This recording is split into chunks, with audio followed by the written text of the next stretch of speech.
Yok mu attın? Buyur.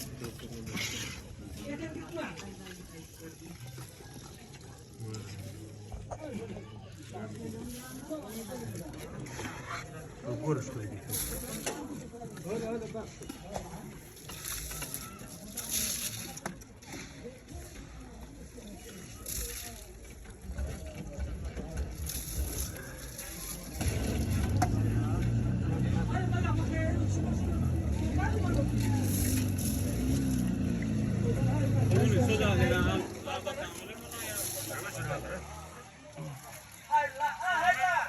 Yok burası mı? Yok. Amin. Yok ha. Yok bir şey değil. Ne yapacağım? Para var bulmasa bir bekledim. Ha. Hayır ya bekliyor musun abi?